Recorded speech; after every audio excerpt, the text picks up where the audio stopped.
There's a kind of silence that doesn't feel peaceful. It's the silence that sinks in when something you built, something you bled for no longer recognizes you. And worse, when the people inside it never did. Malcolm Barrett wasn't looking for applause when he walked back into Birchco. He just wanted to feel something familiar. But what he found was colder than absence. It was detachment. Laughter that didn't belong. Voices that cut corners. And a culture that forgot the hands that once held it together. Sometimes, the deepest betrayal doesn't come from enemies.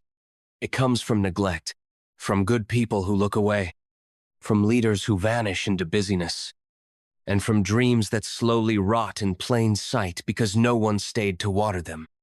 This isn't a story about revenge.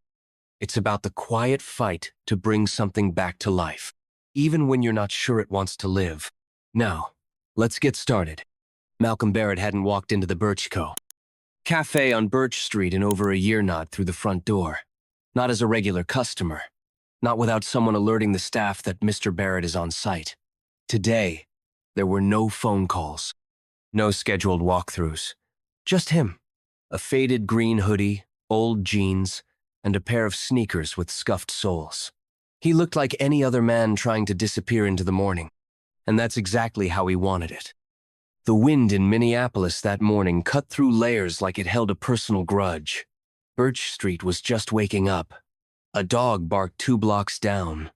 A jogger passed with earbuds in, mouthing lyrics. Life moved on, but Malcolm stood frozen for a moment, looking up at the sign hanging crooked over the cafe. Birchcombe, coffee, comfort, community. Those words had meant something once.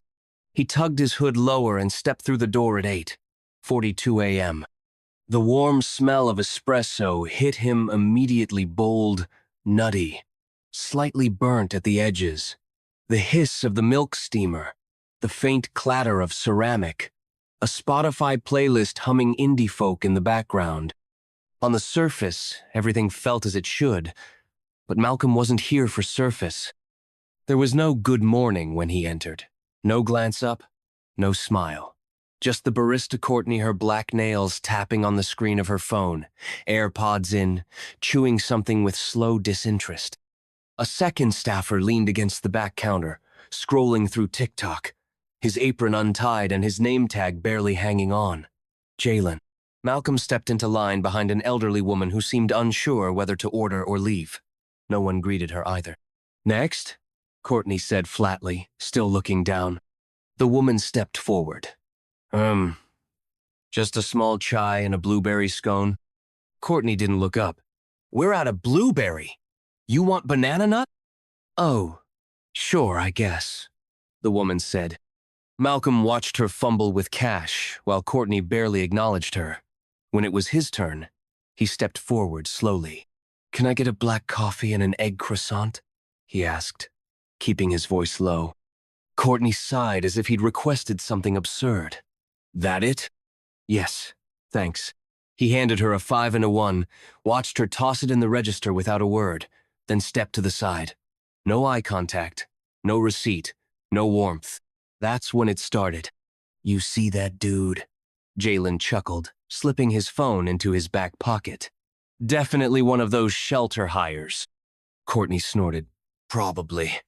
You can tell dude's got temporary written all over him.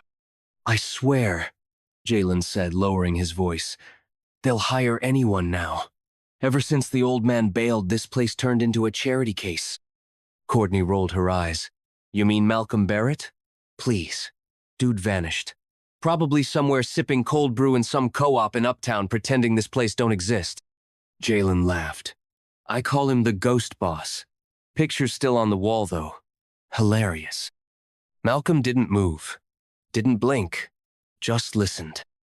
He should have been angry. And a part of him was. But under the heat of that rising fury sat something colder. Something emptier. Disappointment. This place had once been a second chance.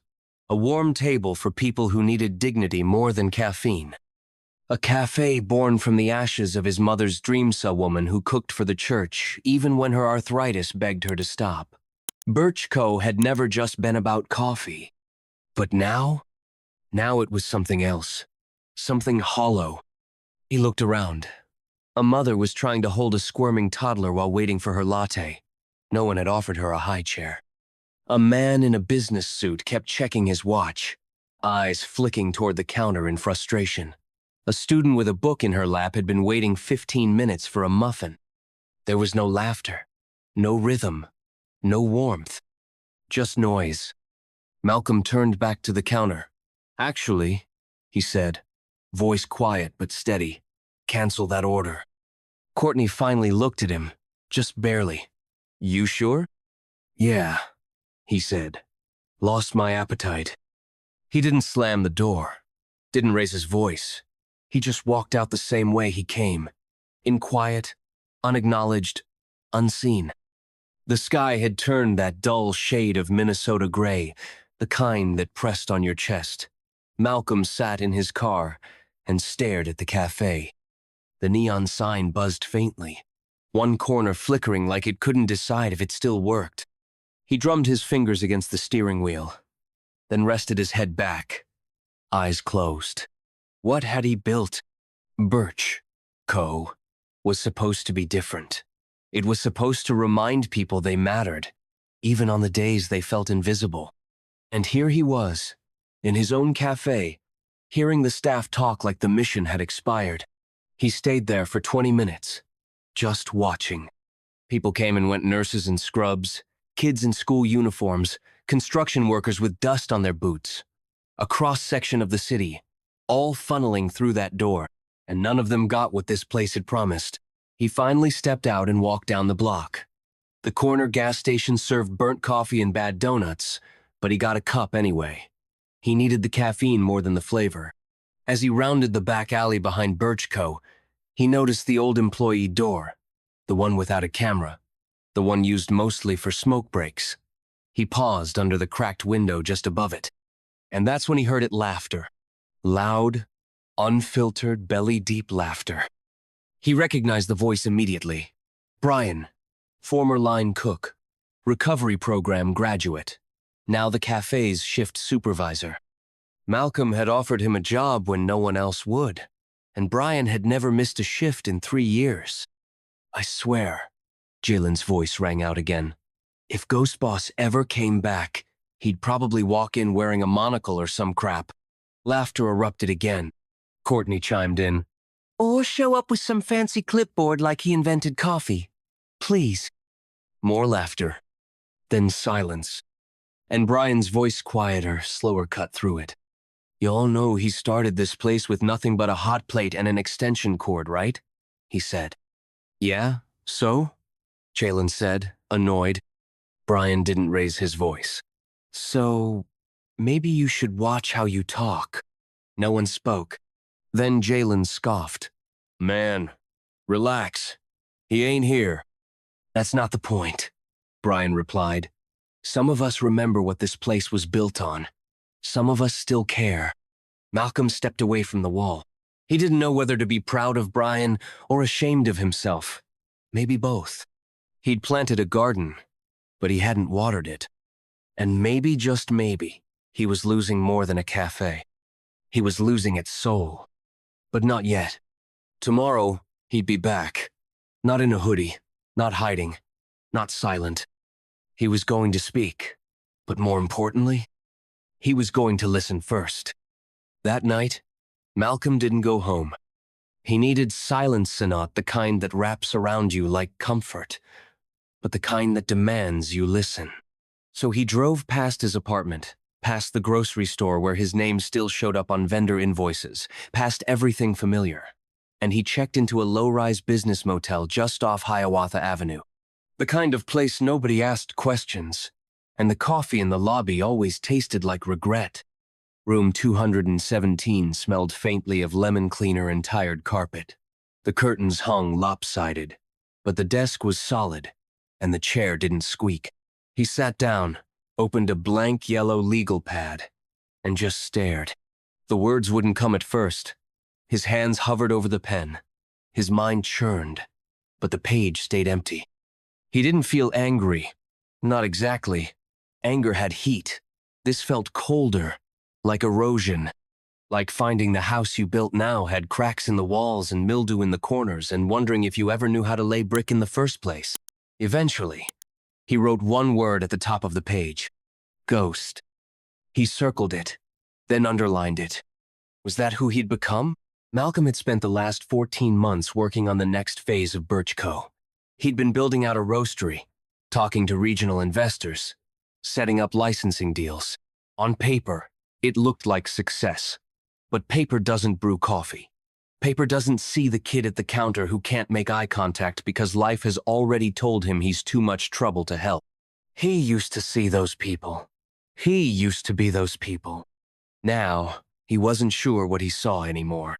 He scribbled more notes phrases he remembered from the alley. Ghost boss. He's not coming back. He doesn't even care. And then, on a new page, he wrote names. Not to punish, just to remember. Brian. Steady. Good bones. Courtney. Distracted. Cold. Jalen. Clever. Careless. Trevor. New. Eyes like he's waiting for someone to say he belongs. At 2:12 a.m., he poured the motel's weak coffee into a styrofoam cup and sat by the window. Outside, the city hummed trucks downshifting on the freeway, distant trains moaning. He thought of his mother again. Jeanette Barrett. 5 feet tall, tough as rebar. Always wore church hats to the grocery store because she believed dignity didn't need a day of the week. You can't build a table and forget who you invited to sit at it. She used to say that while stirring collard greens. And now, all Malcolm could think was, I built a table, but I stopped pulling out the chairs. At 7:03 a.m., he sent the message. To Birch Street staff. Subject, 9 a.m. Mandatory meeting. No exceptions. See you there. No explanation. No friendly tone. Just the kind of text that made people sit up straight. By 8:40, Malcolm was back in his car, parked down the street from the cafe. This time, no hoodie, no disguise. Charcoal blazer, clean shirt, boots polished enough to speak without saying a word. He sat still, eyes tracking each arrival. 8:43. Sarah, the dishwasher, arrived first. Always early. She locked her bike to the street lamp and walked in with a thermos tucked under her arm like a football. 8:46. Courtney, on her phone, didn't even glance up as she passed the window. 8:48. Jalen, earbuds in, laughing to himself, held the door for no one. 8:49. Brian, on time. Quiet. He looked toward the street, saw Malcolm's car, paused. Their eyes met for 1 second. Then he nodded and disappeared inside. 8:51. Kim, shy. Her apron folded neatly in her backpack, paused before entering like she was bracing for weather. 8:53. Trevor, the newest hire. His shoulders curled inward, hands in hoodie pockets. He hesitated at the door, looked back once, then went in. Malcolm waited until 9:02. Then he stepped out. The door chimed as he walked in, and it was like someone had pulled the oxygen out of the room. Every head turned. Conversations cut mid-word. Even the espresso machine hissed quieter. Charisse, standing near the pastry case, whispered, Lord have mercy. Brian stood a little straighter. Courtney looked frozen. Jalen scratched his neck, suddenly very interested in the floor. Malcolm walked slowly to the center of the cafe. He didn't need a microphone. He had weight, and people feel weight. I won't keep you long, he said, voice even, eyes scanning the room. But I need to say a few things, and I need you to actually listen. He looked at the counter, the register, the old bar stools he helped weld in place when the budget didn't allow for contractors. He saw fingerprints, smudges, absence. This place was never meant to be just coffee and croissants. You know that, right? He asked. No one answered. Birch Co. was built for the kid who needs a second shot. For the single mom who can't afford 6 lattes but still gets treated with dignity. For the veteran who hasn't spoken to anyone all day and just needs someone to say good morning like it means something. Still no one moved. "I came in yesterday," Malcolm said. "Ordered a coffee. Wasn't recognized. That's okay. I didn't come to be seen. But what I heard, what I felt, it broke something." He paused, let the silence breathe. "I heard people talk about this place like it's a joke. I heard someone mock a customer for how they looked. I heard someone say, 'I don't care.' That I disappeared." His gaze swept the room again, and I realized, maybe I did. He let that land. I got busy. I was building, expanding, but while I was building the next version of Birch Company, I forgot to water this one. I stopped showing up. And in the absence of presence, you created a culture I never signed off on. He walked behind the counter, picked up a ceramic mug, held it up. "This mug," he said, "used to be washed by hand by Brian every Friday morning." Why? Because he said it reminded him to stay grounded. "That mug cracked last week. I saw it in the trash yesterday." Brian's eyes widened slightly. A soft intake of breath. "I'm not mad it cracked," Malcolm said. "I'm mad no one told me." He set the mug down. "I'm not here to fire anyone today. That's too easy. Instead, I'm giving you something harder. A choice." He reached into his bag and pulled out 2 folders, placed them side by side on the bar. "This one," he said, tapping the first, "is for anyone who wants to stay, who wants to rebuild what this place was supposed to be. I'll be here. I'll be watching. I'll be working alongside you." He tapped the second folder. "This one is for anyone who wants to move on. No shame. Finish your shift. 2 weeks' pay. Letter of recommendation. But don't stay here just to clock in and poison the air." Silence. "You don't have to decide now. But by end of day, I need an answer." He looked around again. "And one more thing." He gestured toward Trevor, standing near the far wall, half hidden behind the napkin cart. "This young man just started last week. He came here through a second chance program. You think he doesn't notice when you roll your eyes at him? When you pass him over to help someone else first?" Courtney blinked. Jalen shifted uncomfortably. "He's not the problem," Malcolm said. "Your apathy is." Trevor looked down. Then, after a pause, lifted his head and said, "I want to stay." It was quiet. Almost too quiet to hear. Malcolm nodded. "Then make it count." He turned to the group. "That goes for all of you." Then he walked back toward the door, stopping only once to glance at the espresso machine. It was still running, but this time, the steam sounded like breath. Alive. Awake. He left without another word. Inside, no one moved for a full minute.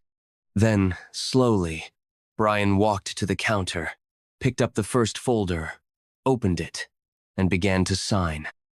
The cafe opened at exactly 6:55 a.m., just like it had for the last 4 years. But this morning, nothing felt routine. The grinders still hummed. The steam wands still hissed. The morning sun still caught the edge of the front windows and cast golden stripes across the tile floor. But the air had changed thicker, expectant. The staff moved quieter. No one scrolled their phones behind the counter. No one talked over the playlist. Malcolm didn't hover. He sat in the far corner booth, the one under the wall of black and white photos of past employees and customers. A kind of shrine. His mother's portrait sat in the middle, smiling in her Sunday hat, holding a plate of peach cobbler. The caption read, "Feed with love, or not at all." He hadn't changed the playlist that morning, but somehow the track that played at 7:02 was Nina Simone. It's a new dawn, it's a new day, it's a new life. The irony wasn't lost on him. He sat with a small notebook in front of him, not writing, just watching. He didn't need to call people out. The real test wasn't in meetings or speeches. It was always in the minutes people didn't know they were being seen. Brian worked the register. Calm, consistent, focused. He made change like it mattered. Smiled like it belonged to him. When a young woman dropped her wallet, he stepped around the counter to help her pick it up. No hesitation. No performance. Kim worked the espresso machine with quiet precision. She drew a fern leaf in the foam of a latte for a man who probably wouldn't notice. She did it anyway. Sarah kept the tables clean. Not just wiped, clean. She refilled water pitchers and straightened menus like someone was coming who mattered. Then there was Courtney. She showed up. That alone was a start. No gum chewing, no AirPods. She didn't say much, but she took orders. She thanked customers. Her voice had a stiffness to it, like shoes not broken in.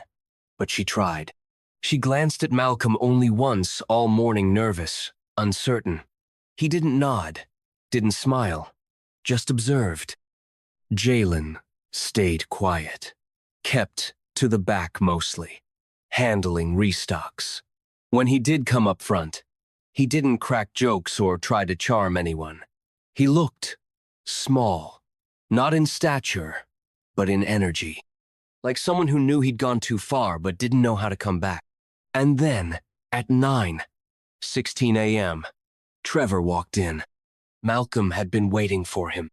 The kid wore the same hoodie as last time, but this time it was zipped halfway. His posture still held a kind of inward fold, but something had changed in his eyes. He looked around, not for the exits, but for a place to belong. Courtney saw him. Their eyes met, and for a second, Malcolm held his breath. Would she look away? Would she do what she did before ignore him? Rush the order? Move on? Trevor approached the counter, cleared his throat. Can I get the catfish combo? Greens instead of fries? His voice cracked just slightly. Courtney tapped on the screen. Her lips parted. That it? But there was no ice in her tone. Trevor nodded. Courtney paused, then added, "We've got cornbread fresh out. Want a slice? On the house." Trevor blinked. Yeah, sure. Thanks." As he stepped to the side, receipt in hand, Malcolm saw his shoulders relax. Just a bit, as if someone had given him permission to exist. That was the crack in the wall, the moment the light got in. From the kitchen, Brian called out, "Order up in 10. Trevor stepped aside, found a corner near the drink station, and waited. But this time, his back wasn't to the wall. He stood like someone who might come back tomorrow. Malcolm made a note in his book. She tried. At 11:22, the cafe hit its usual pre-lunch lull. People filtered in and out. The dishwasher ran in the back. Kim's foam art was improving with each cup. And then Malcolm stood up. The staff looked over as he approached the counter.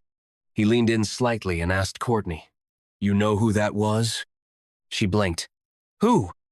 "The guy who just ordered catfish. Trevor." She hesitated. "He's new. From the shelter program, right?" Malcolm nodded. "He's not dangerous," he said gently. "He's not broken. He's just trying to start over." Courtney looked down. "He looked like he wanted to disappear the first time he came in," she murmured. "I didn't see it before. I just didn't care." "You saw it today." She nodded. "I'm sorry. I mean it." "Don't say it to me," Malcolm replied. "Say it through how you treat the next 10 people. Courtney nodded again. Not defensively, not performatively, just quiet acknowledgement. At noon, the lunch rush hit like a wave. Families, construction workers, a guy in a tie talking too loud on his Bluetooth, 2 teenage girls sharing a cinnamon bun. The cafe filled up not just with people, but with something else. Rhythm, laughter, warmth. By 12:38 p.m., the tip jar was already halfway full. Customers lingered longer. Some stayed after their meals, chatting, sipping slowly. A man at table 3 asked Brian what book he was reading. Sarah offered a cup of coffee on the house to a single mom whose toddler spilled juice. It wasn't perfect, but it was alive. At 1:45 p.m., Malcolm took his place again in the booth under the photo wall. A fresh cup of coffee steamed in front of him. He didn't drink it right away. Just sat with it. Let the smell settle into his shirt. Jalen walked over. Not cocky, not smug, just still. He held a rag in his hands, wiping it over itself like he wasn't sure what to do with it. I talk too much, Jalen said finally. Didn't realize how loud I was. Malcolm didn't blink. You weren't just loud, he said. You were wrong. Jalen nodded slowly. Yeah. Silence. Then, I don't want to lose this job. You earned the warning. The choice is still yours. Jalen looked him in the eye. I want to stay. I'll show it. Malcolm studied him for a moment. You get one shot. Make it count. Jalen nodded once, then turned and walked back to the kitchen. No head held high, no puffed-up pride, just intention. And sometimes, that's the beginning. At 3:15 p.m., Malcolm stepped outside for the first time since morning. The air was warmer now, that rare kind of late spring breeze that felt like an apology from winter. He leaned against the brick wall just beneath the glowing sign. The neon still flickered in the bottom right corner. He still hadn't fixed it. And he wouldn't, because imperfections reminded him that things still needed tending. Kim came out with a coffee for herself. She offered a second one to him without a word, just a glance. He took it. They stood side by side for a few minutes, saying nothing. Then Kim whispered, "It feels different today." Malcolm didn't answer at first. He took a sip, let it sit on his tongue. Then he nodded. Because it is. The next morning, Malcolm arrived before dawn. The streets were still slick from a light overnight rain. Birch Street glistened under the orange glow of streetlights. The cafe windows reflected only shadows, no customers yet. No noise. No steam. Just stillness. Malcolm unlocked the back door himself. No one was scheduled for another 45 minutes. He liked it this way. The quiet before the human rhythm began. He stepped into the kitchen, flicked on the light, and was greeted by the soft hum of refrigeration and the faint scent of yeast from dough left to rise overnight. He poured himself a cup of yesterday's coffee, reheated it in the microwave, and leaned against the stainless steel prep counter. His eyes drifted to the corkboard pinned above the sink. Notes, shift swaps, a faded sticker of a cartoon latte. Right in the center, slightly tilted, was the photo of his mother, Jeanette Barrett, still pinned there like a compass. He whispered to it, like a prayer. I'm here now. By 6:10 a.m., the place began to stir. Sarah arrived first, as always. She entered with a soft nod and a calm, "Morning, Mr. B," before disappearing into the utility closet to grab her apron. She didn't ask questions. She just started wiping down tables, checking that sugar jars were full, testing the sanitizer level in the dish station. Then Brian. He came through the back, carrying a box of supplies under one arm and a lemon loaf he'd baked at home in the other. Thought we'd switch it up today, he said, placing the loaf on the counter. Mom's recipe. Has ginger in it. Malcolm smiled. Let's see if the city's ready. By 6:28, Kim showed up with 2 notebooks, one for drink orders, the other for poetry. She didn't speak much, but she handed Malcolm a small folded slip of paper. It read, "Some mornings begin with silence. Some begin with sound. But the best ones begin with someone deciding, this moment still matters." He folded it gently and slid it into his breast pocket. Then came Courtney. Not late, not early, right on time. Her hair pulled back, no headphones, apron already tied. She greeted everyone softly. Yes, but clearly. She didn't try to overcompensate. She just showed up, in the truest sense of the word. Jalen came next. His eyes scanned the room the way someone checks a temperature before stepping inside a hot room. But there was no heat today, just motion, rhythm, intention. "Morning," he said, almost to himself. He washed his hands, tied his apron, and began organizing the dry stock bins.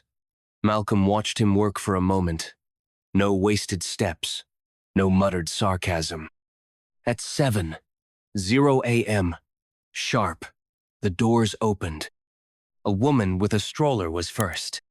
Then an old man with a cane who always asked for the darkest coffee you have and not that fancy foamy stuff. Then a trio of college students, midterms on their minds and phones in their hands. The line began to grow slowly, but the staff moved together like muscle memory was becoming muscle meaning. Courtney handled the register. Her voice, while not loud, had softened around the edges. When a teenage girl hesitated at the pastry display, Courtney offered, "The banana muffin's still warm. I'd go for that." She smiled. It didn't look practiced. It looked lived in. Kim handed out drinks, each with a tiny drawing on the side of the Koopa sun. A leaf, a peace sign. She said nothing about it.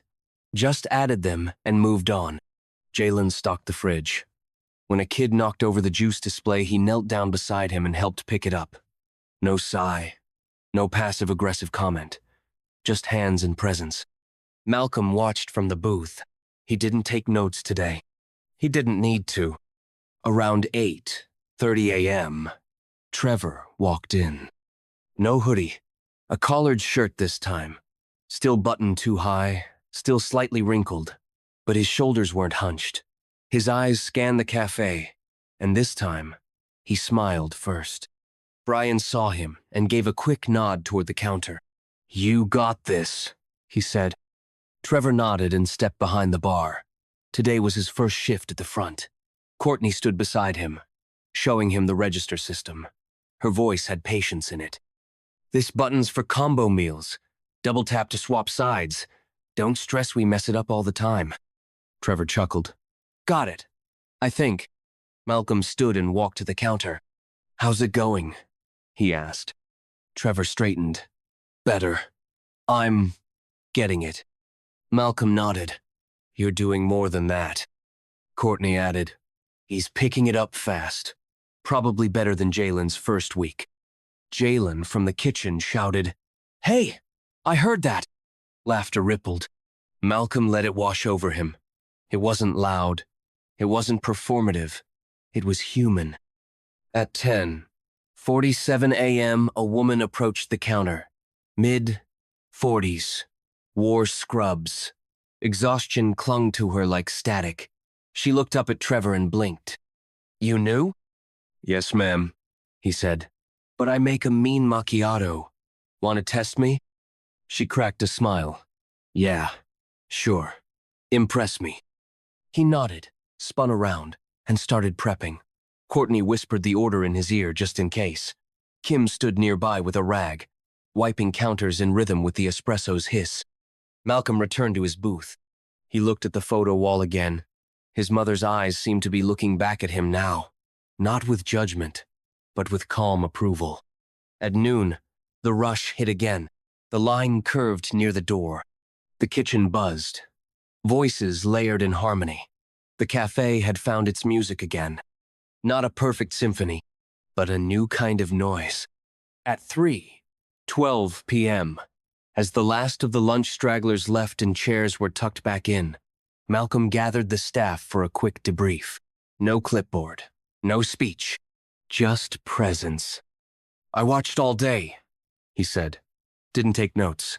Didn't need to."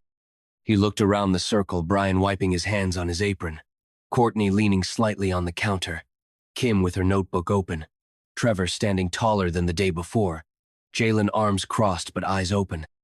"You showed up," Malcolm continued, "not just physically, but with heart." He paused, let it land. "But this is the easy part," he added. "Turning a corner doesn't mean you're already down the street. This is just the pivot." Brian nodded. "I'll keep showing up too," Malcolm said. "Twice a week, minimum, not to babysit. Just to remind you that the soul of this place doesn't live in the lights or the logo. It lives in you." He looked around. "Any questions?" Jalen raised his hand. "Yeah. Are we still getting staff meal Fridays?" Laughter. Real, rounded laughter. Malcolm smiled. "Yes, but only if you help Brian with dishes." "Aw, man." More laughter. Then movement. Dishes being stacked, mops being filled, counters wiped down, the rhythm of a place slowly remembering who it was. As Malcolm headed out for the day, he glanced at the register. A sticky note had been placed there, hand-drawn by Kim. It was a cartoon coffee cup with arms hugging a customer. It read, "You belong here." Malcolm didn't pocket it. He left it right where customers could see it. Because now they needed to. 1 week later, the register clicked with rhythm. Not perfection, not precision, rhythm. The kind that only came from people who weren't just performing their job, but inhabiting it. The morning shift moved like breath inhale, exhale, greet, serve, reset. The front bell gave its usual chirp when the door opened, and someone looked up and said hello. Customers had started coming in earlier, staying longer. Not because the menu changed, not because of discounts, but because of something quieter, something warmer. Word had gotten out. Not on Yelp, not through social media campaigns, but the old-fashioned way. One barista wrote a poem on a coffee sleeve, and a teacher shared it with her sister. A regular told his neighbor that the staff actually remembered his name again. A mail carrier joked that the catfish was the best in the zip code and brought 3 coworkers in to test his theory. And just like that, Birch Co. became what it was always meant to be again. At 11:34 a.m. on a Thursday, Malcolm stood behind the counter not as a shadow, not as a manager, but as a man with a towel in one hand and a sense of purpose in the other. He wasn't overseeing. He was part of the motion. Charisse slid him a plate of peach cobbler around noon. "Used your mama's recipe," she said proudly. "Added just a touch of nutmeg, though. That okay?" He took a bite. The crust cracked just enough to let the steam out. He closed his eyes. "That's the one," he said. "She'd be proud of you." Charisse grinned, wiped her hands on her apron, and went back to the kitchen. A few minutes later, Isaiah, a young man from the shelter program, came through the front door. This time, no hoodie. His shirt was tucked in. His shoes were scuffed, but clean. He walked with the weight of someone who'd carried too much for too long but now had a place to set it down. He wasn't here for work. Just lunch. He ordered the turkey sandwich, waved to Brian, gave a shy nod to Courtney. Then, after a moment of hesitation, approached Reggie at the side prep counter. "Hey, I just wanted to say thanks," he said. "You made me feel like I wasn't invisible last week." Reggie didn't say anything at first.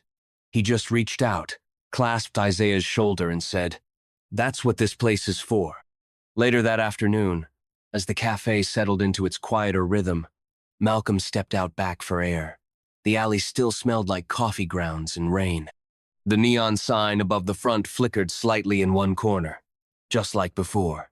He hadn't fixed it. He'd grown to like the imperfection. It reminded him the work was still ongoing. Charisse followed him out a minute later, wiping her hands with a towel. "You heading out?" she asked. "In a few," he said. "Just giving myself a minute." She reached into her apron and handed him a folded piece of paper. "Customer left this. Said it was for you." He unfolded it. "Been coming here since y'all opened. Thought I lost the feeling when it changed. But today, it felt like Ellie again. Whoever she was, I can tell she's still here. Thank you."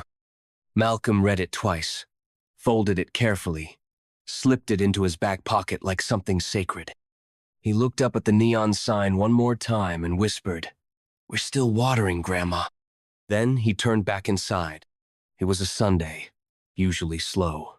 Church crowds had thinned out after the pandemic. But by 9:00 a.m., a group of older women sat near the back corner matching hats, sturdy purses, big laughs. They didn't know each other before they got there. But by the time they left, they were exchanging phone numbers and stories about grandkids. Malcolm watched them with a small smile. The world kept spinning, but some things, some people carried the same gravity. At 1:14 p.m., Jalen brought over a drink to a young woman sitting alone. He didn't just drop it off. He placed it gently, said her name correctly, and asked if she needed anything else. The woman looked surprised. She blinked, then said, "Thanks. That was really kind." Jalen didn't say much back, but when he turned around, Malcolm saw something settle in his shoulders, a release, the kind that comes when you finally forgive yourself just enough to try again. By 3 p.m., Trevor closed out his first solo shift at the register. No mistakes, no nervous glances, just a steady voice and the ability to meet someone's eye without flinching. Courtney passed him a sticky note with a doodle of a trophy and the words, "You didn't crash, so now you're officially one of us." He grinned. It wasn't the kind of grin you fake. It was earned. As the last customers filtered out and chairs were tucked up, Malcolm sat at his usual booth with a notebook open and a pencil in hand. He wasn't writing policies or inventory counts. He was writing letters. One to Brian, one to Kim, one to Sarah, one to Trevor. Not formal evaluations. Thank you notes. He believed in gratitude written down. It made things permanent. In a world where people forgot what mattered, he wanted to carve it in ink. When he finished, he looked around the cafe. There was no applause, no speech, no mission accomplished. But the space felt right, not flashy, not spotless, just right.